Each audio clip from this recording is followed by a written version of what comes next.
Very good morning, everyone. This is George Bayruthi from FS Securities, a stockbroking firm on the Gold Coast in Queensland, Australia.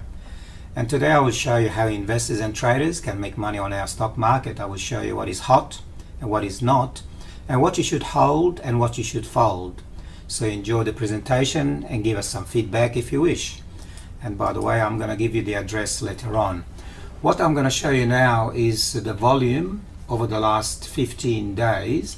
And you can see that most of the days were actually bearish, where you can see here in the red more declines than advances.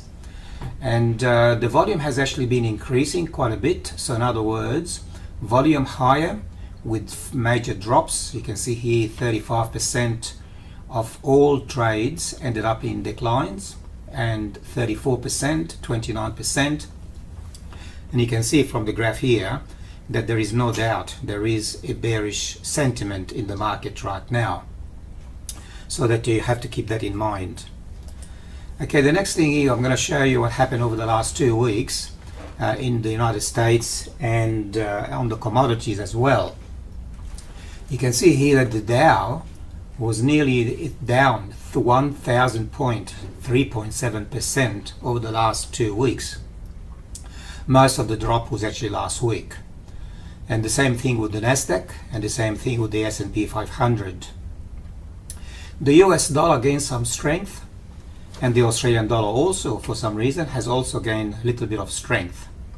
When it comes to commodities, we've seen that the gold price has gone up by $33 over the last 2 weeks. That is actually up 2.7%. And you can see here that silver was also up by 1.2% over the last 2 weeks. On the other hand, crude oil, that's the West Texas crude oil, was down nearly 10% last week, 14.9% over the last 2 weeks. So it's important, if you play the commodities market, it's important to know that there is a major bearish sentiment in the United States because of the US and China trade war spat. And obviously that's affecting the various prices, and the commodity, of course, have actually gone higher in terms of the hedge instrument like gold and silver. Now we look at what happened to our market, and I'm going to focus initially right in the middle here about what happened to the XJO, that is our index for the top 200 shares. It was down 59 points last week. That is nearly 1%. However, if you combine last week with the week before, the market was still up 31.6 points, or 0.5%. It tells you that with the exception of last week, the previous 2 weeks were very, very strong. Now, our market is driven by the financial and by the materials. The financials are the banks, of course, and the materials are the big companies such as BHP, Rio, Fortescue, and so on. And you can see here that last week the financials were down by 0.6%, and the materials were almost steady. But if you look at over the last 2 weeks, the financial had a very, very good 2 weeks where the market went up by 5.4%. That's following the election results, which pleased the financial sector. However, on the other hand, the problem with China and the US, we've seen a decline over the last 2 weeks of 1.2% in the materials. And you can see later on BHP and Rio have actually been the subject of that decline. Now, we've got a mechanical system that over what we see the last week and the various weeks, and we can almost predict what may happen this following week.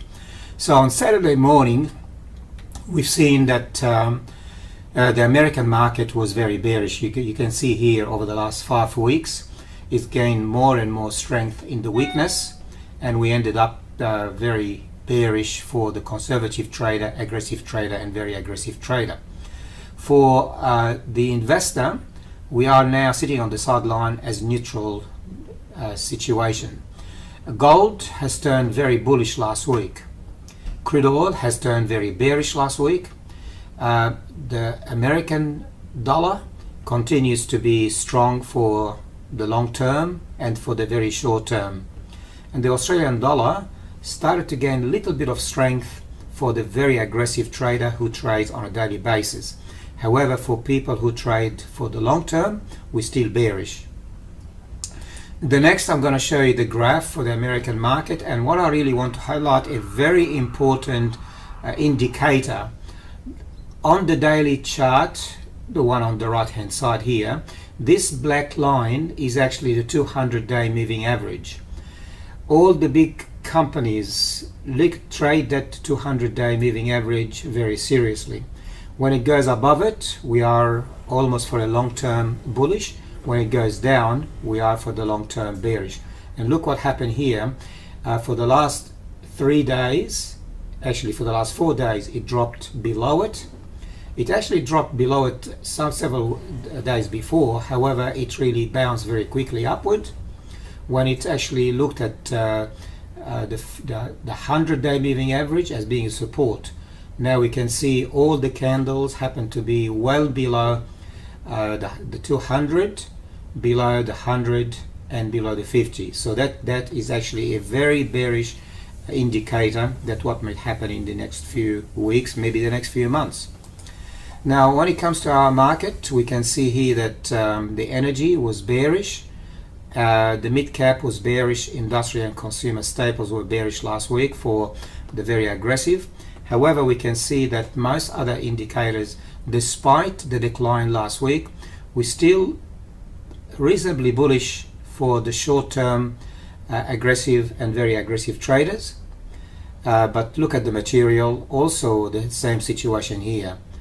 But if you look at the financial the week before, that is 2 weeks ago, we were actually bullish for the conservative trader, and we turned neutral for the financial. And for the materials, we were neutral for the conservative trader, and somehow we turned bullish last week, slightly bullish. But overall, the materials sector is actually at the moment on a neutral side for the long term. Telecommunication appears to gaining strength from strength to strength. So we are very happy with what happened to Telstra and TPG. Now, if you look at the chart for the Australian market, before Christmas, we've had a major decline, almost about 15% from 6,400 almost down to 5,400, nearly 1,000 points. But after Christmas, we recovered all the losses and we actually gone higher. Last week was a very bearish week, and you can see here over the last 2, 4, 6, 7 days, we have been on the decline. Now this middle line is the 21-day moving average, and we are really still above it. Now what happens today, we're likely to see the market going down, and that can actually affect what may happen the next few weeks. We also heard this morning that China is going to really take the battle with the United States on the trade war more seriously, and is going to really start to put sanctions, and have already put sanctions on quite a number of commodities imported into China. Okay, now we look at the various companies on the market. Even though the financial were bearish last week, we're still reasonably bullish for ANZ, CBA, NAB, and Westpac. Of course, things can change this week, but from the performance the previous several weeks, we were actually bullish for quite some time for the banks. We will see what happens this week. Now QBE turned bearish last week, from neutral to bearish, so that's now a new position for QBE. If you want to go bearish on QBE, that will be a good time to do it. Telstra is bullish. Now we come back to BHP. BHP is neutral. It was actually bearish, gained a little bit of strength to turn it into neutral. We're not bullish on BHP. When it comes to RIA, between BHP and RIA, I think RIA is a little bit more bullish than BHP. And when it comes to Newcrest Mines, we've been bullish for the last 4 weeks. And that can actually indicate what happened to the market. So we were actually spot on Newcrest Mines. TPG, that's TPM. TPG actually still bearish, but still for the the investor, the long term, we've gone from bearish 2 weeks before to neutral last week. Okay, and you look at the daily. ANZ was bullish on Friday. CBA was bullish on Friday. Newcrest Mine was bullish on Friday. Telstra was bullish on Friday, and Worley continues to be very bearish. So if we took our advice on Worley, you would have made some money. When it comes to Suncorp, we've turned from bullish to bearish. That's a company that you can actually go bearish on. Macquarie Bank, we've been bearish for quite a number of weeks. So again, Macquarie was spot on from our prediction 5 days ago. What happened last week, on Friday, Newcrest Mine was the best performing stock, followed by CIMIC, followed by Telstra, CBA, West Farmers, BHP, and the XJO was up 4.8%. However, over the last full week, the XJO was down. Okay, so now I want to talk to you about Flight Centre. We've entered the trade on in March, on the 11th of March, and we've entered the market when it was $45.13. We were pretty excited about what was happening in terms of the special dividend that Flight Centre was to pay several weeks later. So we entered the market around here somewhere, $45.13, right in the middle, and we saw what happened after that. The market dropped quite a bit, and this period here, that was prior to the X date for the extra money, that's $2.09 special dividends. But after the payment of the dividend, the market decided, well, we've taken the money, now sell it. And then we've seen some bad news about the industry in general, about Flight Centre being subjected to a drop in tourism. And that was sometime in April. And what we did after we've entered the market, we're paying $45.12. We bought some more. We bought 120 at $45.12 and an extra 100, and we averaged our price to the average was $43.20. That was our average price. So what happened now? We've seen a drop, a major drop, and we decided to hold on to Flight Centre. And look what happened after that. The market went up and up and up and up, almost on a continuous straight line. So our average price was $42.09. The price on Friday was $43.59. That is a profit of $1.50. That is 3.6% gain over 13 weeks. That is the long term. Obviously, we've seen Flight Centre dropping from $70 all the way down to $37. Now we're about $43.59 plus the $2.09 that we've gained. So somewhere around here, which is about where we were when we entered the market, even slightly below it.